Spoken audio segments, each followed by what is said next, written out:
Le thème de ce soir, tic, comment rester zen face à l'ennemi. Donc, vous voyez que c'est surtout une question d'émotionnel, une question d'état d'esprit par rapport à ces bestioles qui nous pourrissent la vie. Mais quelque part, peut-être qu'on peut essayer de mieux gérer les choses.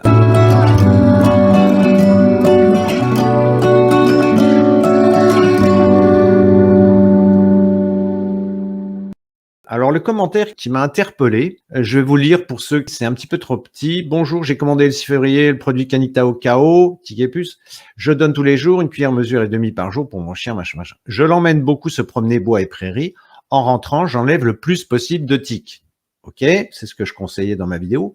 Je pensais obtenir quasiment le même résultat qu'avec le comprimé vétérinaire. Les tiques piquées meurent et tombent. Mais avec le Canita au KO, les tiques restent piquées et grossissent. Du coup, et c'est là où ça devient intéressant, j'ai peur que mon chien me fasse une pyro et je pense que je vais devoir lui donner un comprimé si je veux continuer de le sortir.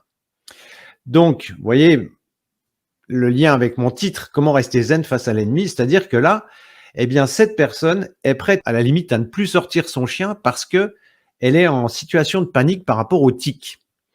Et c'est de ça dont je voulais parler ce soir. Alors, que l'éthique existe, ça c'est une évidence. Avant, on n'en avait que l'été, maintenant on en a toute l'année. J'avais un golden, donc je peux vous assurer que l'éthique c'était par centaines matin et soir, donc c'est un problème que je connais bien. Néanmoins, ce que j'aimerais évoquer ce soir, c'est cette situation de panique. Alors qu'il faille être ferme et qu'il faille être prudent avec l'éthique, bien sûr, comme toutes ces bestioles qui peuvent être dangereuses, mais de là à tomber dans la psychose, il y a peut-être une limite à éviter de franchir, parce que si vous êtes en état de stress, eh bien, ça va impliquer tout un tas de choses, et pour vous, et pour votre animal. Alors, si vous arrivez sur la chaîne, peut-être n'avez-vous pas visionné ma vidéo que vous pouvez retrouver sur Tic et Puce.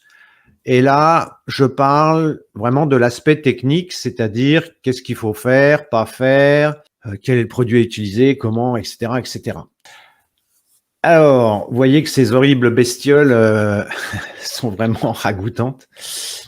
Enfin, bon, si vous avez un animal, je pense que vous avez déjà vu des tiques.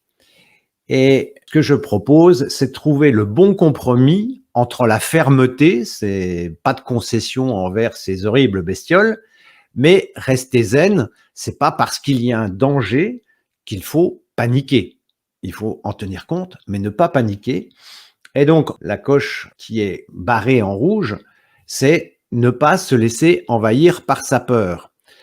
Alors, vous allez voir tout à l'heure avec l'instant sagesse que tout ça a un lien avec l'instant sagesse que je vais vous proposer tout à l'heure. Ne pas se laisser envahir par sa peur.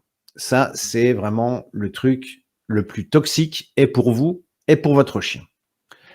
Alors, ce que je voudrais évoquer avec vous, c'est un certain nombre de faits. Bon, je pense que ce qui s'est passé dans les années précédentes, j'espère que ça vous a interpellé.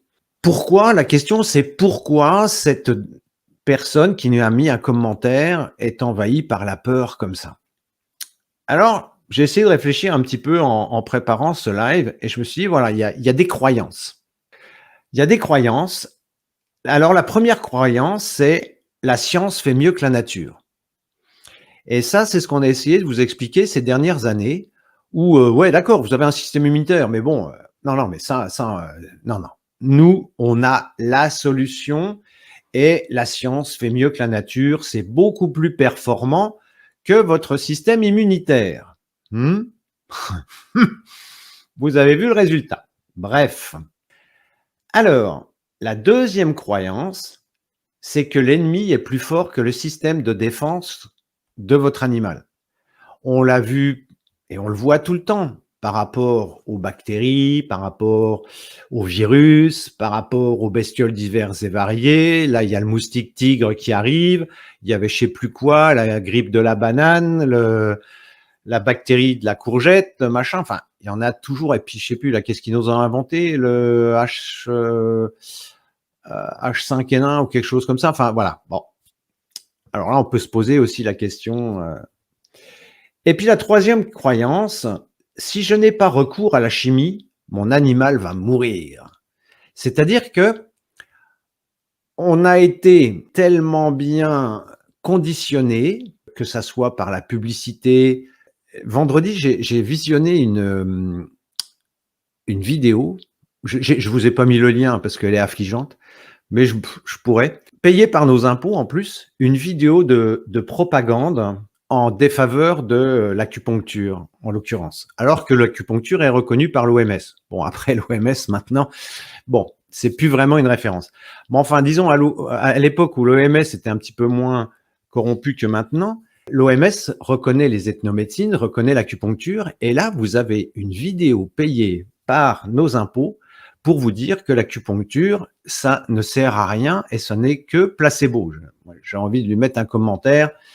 Écoute, viens, je vais te mettre quelques aiguilles et puis on va voir si ça fait rien. Mais bon, voilà. Faut pas se laisser aller à la colère. Et donc, restons zen. Voilà, donc ces trois croyances, qu'est-ce que j'ai mis en commentaire en dessous? Je vais le grossir pour que vous puissiez voir. Eh ben, j'ai mis publicité, ingénierie sociale. L'ingénierie sociale, c'est toutes ces propagandes. Vous avez peut-être pu voir ces dernières années, si vous étiez un petit peu sur des réseaux alternatifs, que tous les pays avaient le même discours. Bon, il y avait McKinsey qui était derrière tout ça.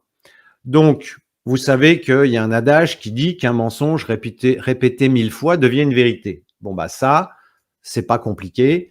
Hein, on sait aussi que si on veut élire quelqu'un, il suffit qu'on le voit et on sait que la personne qui est élue, par exemple, lors des élections, des présidentielles, c'est celle qu'on a le plus vue sur les écrans. Vous voyez, donc c'est très facile de manipuler l'opinion. Et même les Suisses qui ont des votations, de toute façon, s'il y a de la propagande avant, voilà. Donc, publicité, ingénierie sociale, qu'est-ce que ça veut dire? Bah, c'est de la manipulation mentale, ce que les anglo-saxons appellent le brainwashing. Donc, on vous lave le cerveau et on met les bonnes idées que vous devez suivre. Donc ça permet de générer des croyances chez les gens. Et ces croyances, bah, vous l'avez vu ces dernières années, ont eu pour effet de générer de la peur. Mais la peur, à quoi ça sert? Eh bien, on vous fait peur, puis après on vous dit: «Ah mais pas de problème, on a la solution» et puis en face de la solution, vous voyez, j'ai mis des dollars. Comme dirait Louis Fouché: «Follow the money» et puis vous voyez un petit peu ce qu'il en est. Sauf que, vous voyez que notre personne qui a laissé un commentaire, elle est là-dedans et que ça soit par rapport aux tics, par rapport à tout un tas de problèmes de santé divers et variés, eh bien, vous voyez ce conditionnement petit à petit qui grignote, qui grignote, qui grignote et puis qui débouche sur des croyances. Et ces croyances, à quoi ça sert de générer des croyances chez les gens? Soit ça permet de mieux les manipuler, soit ça permet de gagner de l'argent. Alors la solution proposée, c'est quoi? C'est sortir de son émotionnel. Et là, on va reboucler sur le système rigide dont je vais parler tout à l'heure. Sortir de son émotionnel. Et c'est là où le système rigide devient intéressant en termes de système de défense. C'est-à-dire qu'on se coupe de l'émotionnel et puis on se dit, bon, si j'oublie mon émotionnel, si j'oublie ma peur, qu'est-ce qui se passe? Ah, bah là, je vais pouvoir raisonner d'une façon, je dirais, saine et être animé par du bon sens. Donc, sortir de son émotionnel, ça veut dire quoi? Une fois qu'on fait ça, le bon sens, ça veut dire ouvrir son esprit, ça veut dire s'informer.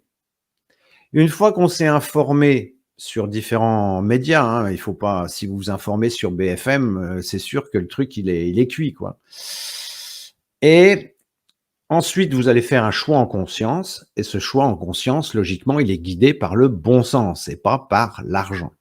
Voilà. Ça, c'est idéalement, c'est ce vers quoi il faudrait tendre. Parce que, alors, c'est quoi s'informer? Ben, j'en parlais dans ma vidéo sur l'éthique, c'est-à-dire que vous n'avez que 20% d'éthiques qui sont contaminantes, que la tique doit avoir pompé du sang pendant 48 heures pour qu'elle puisse commencer à transmettre ces cochonneries.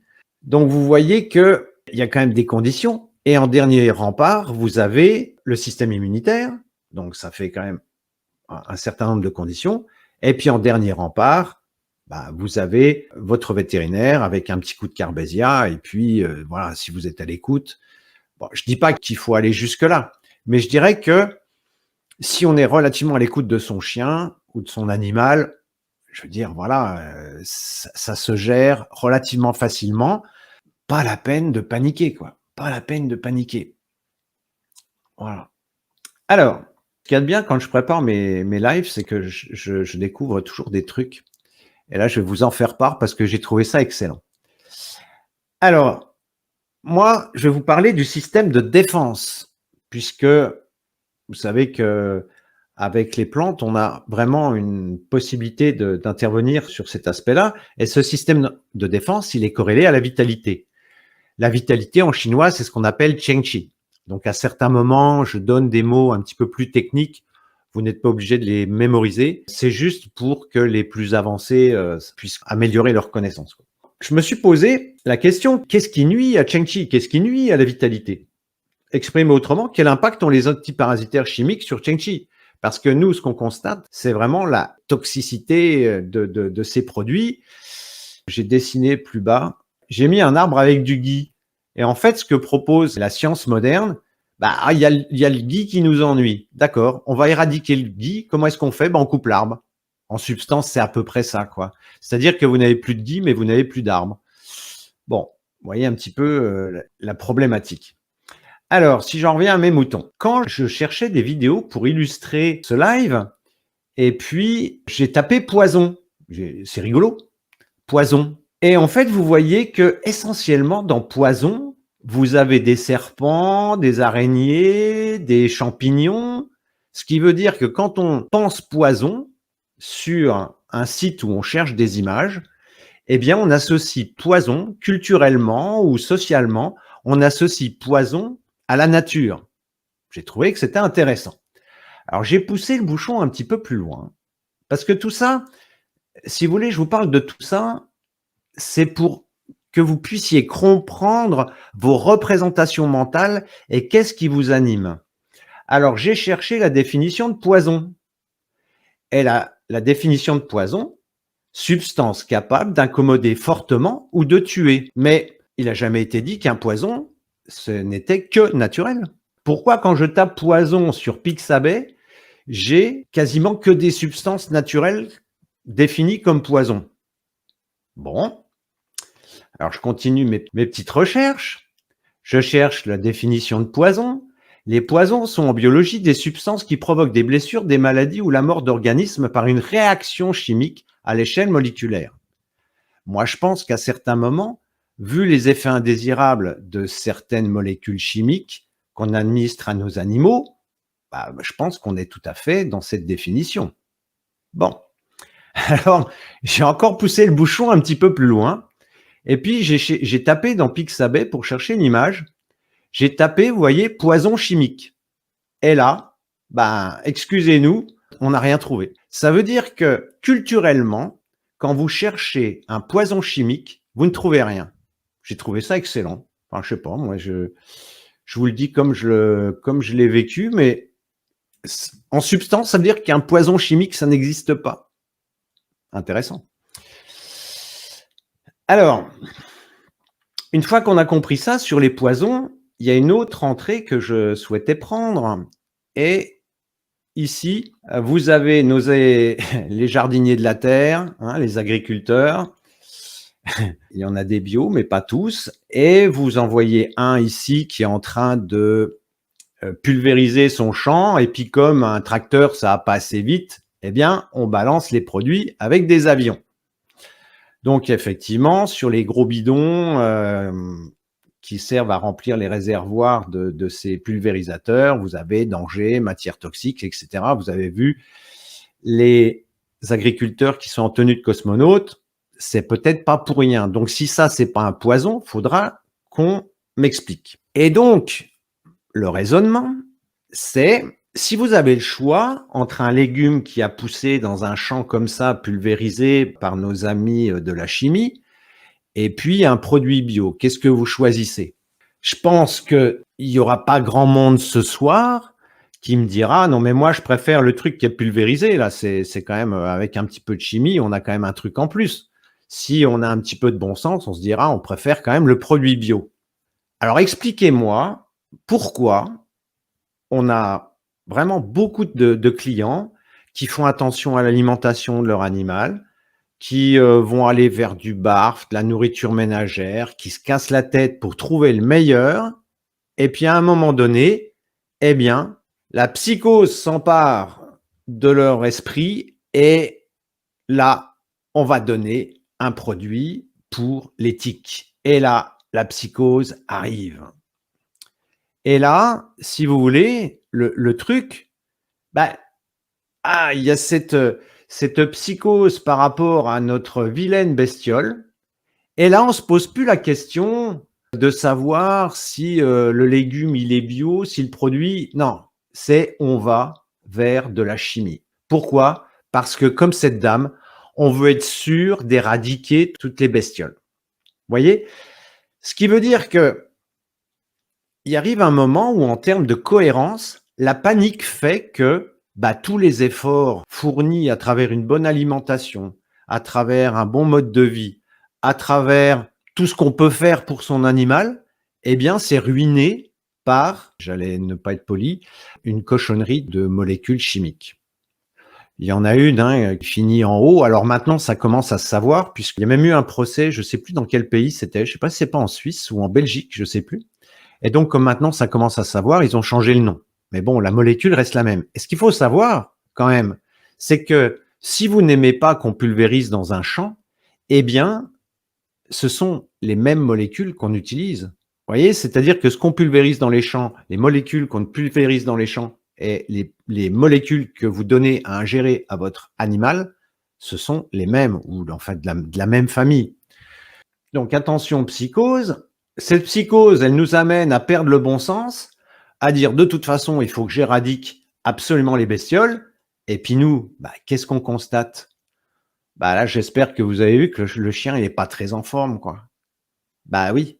Nous, quand on voit des Cushing à 6 ans ou quand on voit des insuffisances rénales, etc., le vétérinaire va vous dire: «Ah bah oui, mais de temps en temps, ça arrive, vous savez, il y a pas de molécule qui soit, complètement inoffensive» et cetera. Bah oui, mais il y a peut-être des limites, quoi. Il y a peut-être des limites à tel point que pour certaines marques, il y a eu des procès, il y a eu des pétitions sur le net et cetera.